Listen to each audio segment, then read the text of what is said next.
Un pas sur scène. Bonjour à toutes et à tous et bienvenue sur ce nouvel épisode, pardon. Aujourd'hui, nous accueillons Nicolas de La Cabane de Nicolas. C'est comme ça que je l'ai découvert sur les réseaux sociaux. Nicolas, bonjour. Bonjour. Bienvenue en tout cas sur cet épisode. Ça me fait plaisir que tu aies répondu présent à mon invitation. Mais moi aussi. Alors, on va commencer par le commencement. Je te propose de te présenter, de dire un petit peu d'où tu viens, ton parcours, qu'est-ce qui t'a amené à donner des cours de théâtre. Dis-nous tout. C'est toujours la question, la présentation au début. En plus, je dois être bon parce que souvent je le demande aux enfants et souvent ils me disent simplement bonjour, je m'appelle. Ça suffit pas. Alors moi, je m'appelle Nicolas, j'ai 35 ans. Bon, il a donné son âge. Et j'ai monté ce petit projet de cabane de Nicolas il y a maintenant 5 ans, je dirais, 5 ans, au Havre. Et je l'ai monté pas par erreur, mais pourquoi j'en suis venu là? Parce que euh, et ben, écoutez, moi j'ai passé un bac général quand j'avais 18 ans et à la fin de cette année scolaire, on demandait à tous les élèves, qu'est-ce que vous voulez faire maintenant que vous avez votre bac? Est-ce que vous avez fait S, devenir médecin, vous avez fait L, devenir philosophe, vous avez fait ES, Nicolas, qu'est-ce que vous voulez faire? Bon, bah là, question très compliquée et je ne savais pas quoi faire. Donc, tous mes copains, toutes mes copines de classe savaient et moi, j'avais la chance donc de connaître un prof de français qui m'a dit, bon, tu vois, t'es foutu, tu sais pas ce que tu veux faire, fais du théâtre. Et en fait, finalement, je me suis retrouvé par erreur, moi qui n'avais jamais fait de théâtre, de cours de théâtre, au cours Florent à Paris, avec un emprunt de 15 000 euros. Je remercie papa et maman pour faire du théâtre au cours Florent. Voilà. Et en fait, j'en suis venu à faire du théâtre comme ça, par erreur. Voilà. Donc voilà, et aujourd'hui, j'ai monté ce petit projet avec les enfants, parce que je suis un grand passionné. J'ai réussi grâce à l'expérience, grâce aux rencontres, etc., grâce aux échanges aussi avec les enfants, de créer quelque chose d'intéressant pour eux, qui pourrait, je pense, grandement leur servir plus tard. Voilà, pour faire court. Hmm. Justement, on va y revenir. Donc, toi, essentiellement, tu donnes des cours pour les enfants, moins pour les adultes à aujourd'hui, hein, si j'ai bien compris. Ouais, c'est ça, ouais. C'est ça. Et dis-nous alors un petit peu, tu me parlais de théâtre familier. Alors qu'est-ce que tu entends par théâtre familier quand tu parles de Ouais. donner des cours avec les enfants? Alors, théâtre, enfin, familier, c'est le mot que j'utilise, mais c'est vrai que je parlerai toujours au nom des enfants. On a souvent une image assez péjorative du théâtre à l'école. À titre d'anecdote, moi, quand j'avais leur âge, en tout cas entre 9 et 11 ans, on avait souvent un truc obligatoire, c'est pas obligatoire, mais une sortie. C'était pas Disneyland Paris, c'était aller voir une pièce de 1873 au moins funky. Mais en fait, j'ai jamais été enthousiaste à l'idée d'aller voir du théâtre parce que c'était trop classique, parce que les comédiens, effectivement, ils utilisaient des costumes d'époque et pour un gamin, ça donne pas forcément une image trop positive du théâtre. Et donc, je me suis dit, finalement, on a des enfants qui sont nés, pas en 90 comme toi, Nicolas, mais en 2015, eh oui. Est-ce que, au vu en tout cas des conversations que tu peux avoir avec eux, des Six Seven, des Ah, t'as vu sur TikTok, ah, t'as vu Jules? Bon, voilà, tu te dis qu'il y a un décalage. Est-ce qu'il faudrait pas mieux aller dans leur sens et utiliser un langage un petit peu plus familier, à savoir pas forcément de m'adapter avec eux, mais de pouvoir échanger, d'avoir le même discours pour qu'eux puissent me comprendre déjà avec des mots de leur lignée, des mots qu'ils peuvent utiliser entre copains et copines. Et voilà. Donc, c'est à travers des petits jeux de théâtre drôles, sympas, et d'avoir en tout cas une image plus positive, plus adaptée du théâtre en 2026. Yes. Et ben justement, tu parlais des petits jeux là il y a 2 minutes. Ça ressemble à quoi un cours de théâtre avec Nicolas pour les enfants? Alors oui, alors il y a plusieurs, encore une fois, je parle de mon théâtre à moi. On part sur des cours d'une heure trente, parce que je pense qu'à cet âge-là, c'est assez intense, surtout quand ils ont bossé toute la semaine en cours. Il n'y a pas d'échauffement, il n'y a pas de moment. relaxation, sophrologie, où on va leur apprendre à respirer. Je pense que ça leur parle pas trop, même si c'est super sympa. On commence directement avec plein de petits exos, des exos qu'ils vont pouvoir refaire aussi devant papa et maman, qu'ils soient fiers de tester un petit peu leurs parents. Donc, dans cette première partie. Ensuite, voilà, il y a aussi un travail de groupe, un échauffement. Ça, je l'oublie, hein. On est tous ensemble pour qu'on puisse tous se mélanger, qu'il y ait une petite cohésion, euh, avec des petits éliminés. Il y a des gagnants à chaque fois, voilà. Et on finit par une thématique où je leur donne un sujet assez vague, précis, et vague, précis, non, mais vague, mais en tout cas adapté.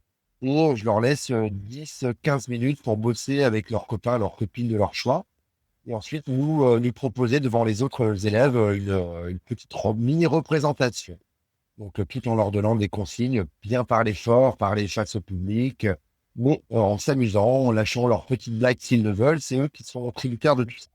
Voilà. Donc, c'est un petit cours, c'est rapide, hein. Donc, on a quand même 15 élèves par classe, mais ça leur permet de rigoler tout en apprenant.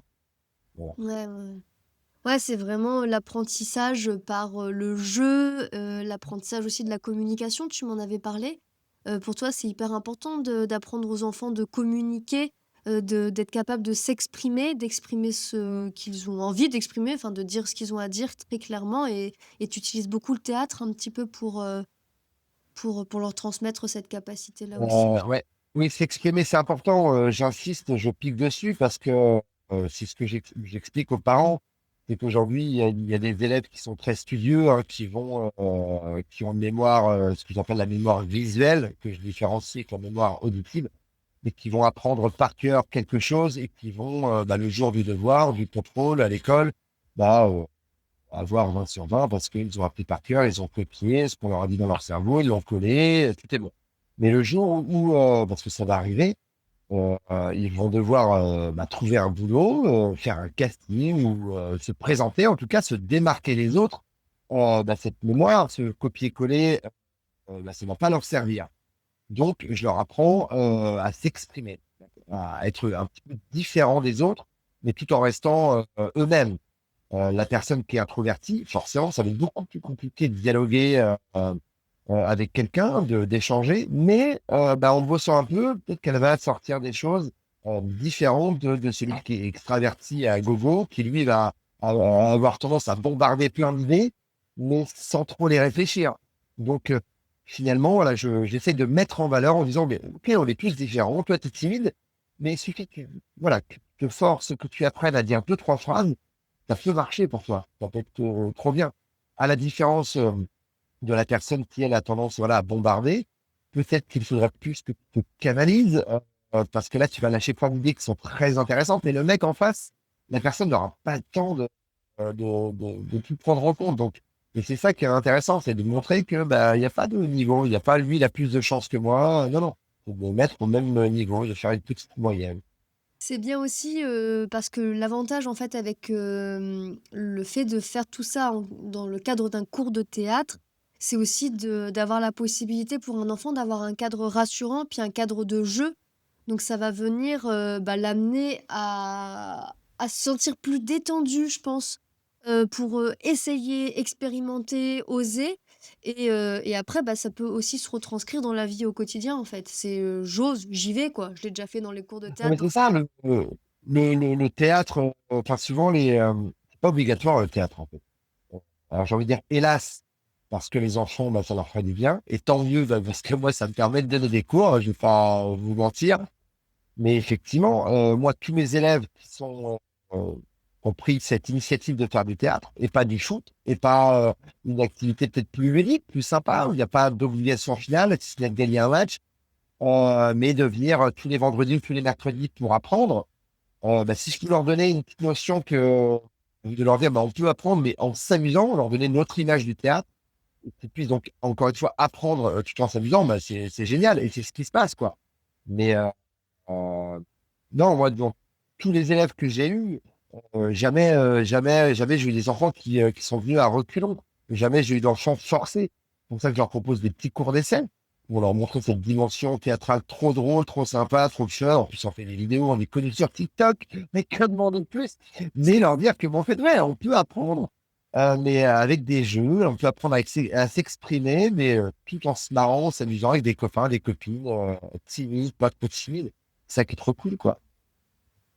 Oui, puis comme tu parles là de TikTok, de tout ça, c'est vraiment très contemporain en fait, en réalité. C'est vraiment d'être dans un théâtre qui est connecté à notre époque, à aujourd'hui. Et comme tu disais au début de l'épisode, certes, le théâtre classique reste aussi... C'est une autre variante, c'est autre chose du théâtre. Mais c'est aussi intéressant d'avoir notre théâtre d'époque, notre théâtre d'aujourd'hui en fait, d'être vraiment connecté à ça. Bon, oui, oui, non, mais le théâtre classique, moi, j'adore, mais il faut le connaître. Si c'est simplement aller voir une pièce classique, comme j'expliquais, si tu as 11 ans et que t'es en plein move, où tu viens de regarder la veille le concert de Joe ou de El Pofora, et que le lendemain, on vient t'emmener un spectacle où on entend cette phrase, cette tirade, soif saint, par charité, moins de hargne, beauté que la langue. Bon, le mec, il est complètement déconnecté, le gamin, il peut comprendre. Mais on peut pas imposer le théâtre, il faut le rendre à l'évidence. Moi, quand j'étais jeune, parce que j'aimais bien, je ne voulais pas devenir comédien, mais j'aimais bien le théâtre, j'aimais bien un petit peu, voilà. Mes parents m'emmenaient voir les coulisses du théâtre, comment sont fabriqués les costumes. Et j'ai une anecdote, si vous avez fait venir une costumière, elle leur expliquait qu'il y avait une différence entre les déguisements, pas de patrouille, Reine des Neiges, que les petits portent, fabriqués je ne sais où, et les costumes, qui sont très lourds. La première chose qu'ils disaient, elle est, oh, c'est lourd. Bah ouais, parce que ce sont des vieux rideaux qu'on utilise. Ah ouais, vous faites comment? Et ben là, on fait. Et là, aller dans un endroit où on te montre comment fabriquer, ça te donne envie de porter ce costume. Et tu comprends pourquoi le comédien, il est à fond dedans. Tu vois? Mais c'est ça le théâtre, c'est pas forcément, enfin, tu vois, le théâtre classique, c'est pas forcément t'imposer une pièce, c'est comment le mec, il a réussi à se lever un jour en disant, tiens, moi je vais faire du classique. C'est nul pour les enfants, mais moi j'adore. Parce que le mec, il a visité les coulisses, il a appris les textes, il a été regarder comment les auteurs, enfin, tu vois, c'est toute une complexité. Mais bon, ça demande trop de temps pour le milieu scolaire, quoi. Donc je pense que pour faire pas pour donner envie aux gens d'aller au théâtre, mais c'est en tout cas leur donner l'occasion de leur montrer que ben, le théâtre, c'est pas que du classique, c'est aussi des scènes ouvertes où tu as des gens que tu vois à la télé super connus, ben, qui ont galéré dans des petites scènes, qui ont fait beaucoup de bides, où personne ne rigolait, mais grâce au public, qui ont réécrit leurs textes, etc., qui ont osé, qui ont parlé plus fort, qui ont écouté les conseils. C'est ça. Mais ça, c'est l'image qui est compliquée à donner à des enfants, mais ça devrait, voilà. Si on devait aller, en tout cas, voir un spectacle, emmener des enfants à un spectacle, faut les emmener à une scène ouverte, un petit humoriste qui commence et ça serait génial, quoi. Ça, c'est ce que tu fais, hein, c'est ça? De, Tu les emmènes voir des scènes ouvertes, toi, non? C'est j'ai- ça? alors, non, je peux pas emmener tous mes amis, mais j'ai emmené quelques enfants à des scènes ouvertes, ouais. Je les ai emmenés aussi à des castings. C'est important parce que beaucoup de gens à cet âge-là veulent devenir des stars. Et ben, je leur ai dit, tu veux devenir une star, il n'y a pas de souci, j'ai un casting pour toi parce qu'on m'a demandé, on m'a dit que tu me plaisais, parce que les castings, c'est fait par photo, etc. Ok, tu m'envoies la photo, tu as été prise. Oh, trop cool, je vais être trop connu. Maintenant, tu dois, non, tu fais partie des 150 qui ont une belle tête comme toi. Maintenant, tu vas me faire le texte. Je vais te filmer. Ah oui, mais ah non, c'est direct. Hein. Le directeur de casting, il n'a pas le temps. Euh, oh, tu as été sélectionné. Vous êtes que 5. Oh, trop cool, je vais être prise. Hop, tu refais une vidéo. Ah bah, t'es pas prise. Bah pourquoi? Bah parce qu'il est meilleur que toi. Parce que, ou parce que c'est le visage convenait plus, c'est pas parce que t'es moche. Mais voilà, leur apprendre ces côtés où, bah non, en fait, il faut persévérer, faut continuer. Tu ne deviens pas une star comme ça. Toutes les stars que tu vois à la télé, elles ont bossé, elles n'ont pas attendu qu'on vienne les voir, elles ont envoyé des mails, elles ont. Là, c'est le côté que, excusez-moi, il y a mon chien qui rouspète. Vous voulez que je parle de casting. Mais voilà, c'était de montrer aux enfants que tout ne vient pas comme ça, quoi. Vous êtes tous différents, vous êtes tous bons, mais il faut aussi bosser, il faut aussi que ça vienne de vous, quoi. Voilà. Ouais, c'est l'engagement sur la durée, en fait. D'être capable d'être endurant sur Non, mais c'est ça, mais c'est comme le mec qui veut faire un marathon. Il court pas simplement une journée ou un mois, quoi. Il est obligé de courir tous les jours, faire de l'effort physique, etc. Donc, le théâtre, c'est pareil. Ça passe par.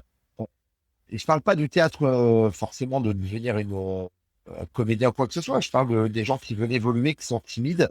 Bah, en un an, oui, on peut évoluer, mais ça prend quand même, c'est un petit cursus de 2-3 ans pour être vraiment bien, quoi. Mmh. Oui, oui, ça c'est bien, tu soulignes vraiment un truc important, hein, si on veut vraiment, voir une vraie évolution, comme tu dis, même pour les enfants, mais même aussi pour les adultes. Moi, je suis plus avec les adultes, ces dernières années.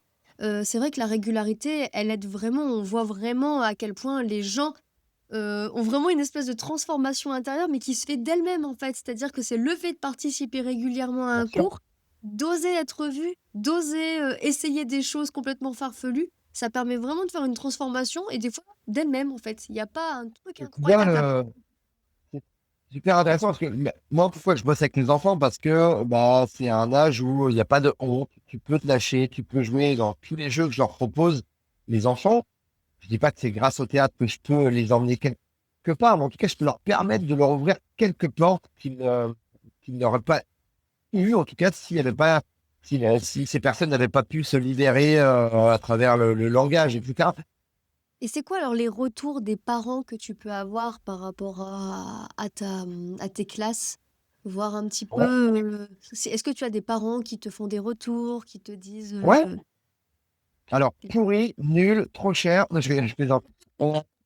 Non, ben non, mais les retours, en fait, les retours se font grâce aux enfants. Si un enfant est content, le parent ne va pas se poser trop de questions. Si son gamin il est content, ils sont contents.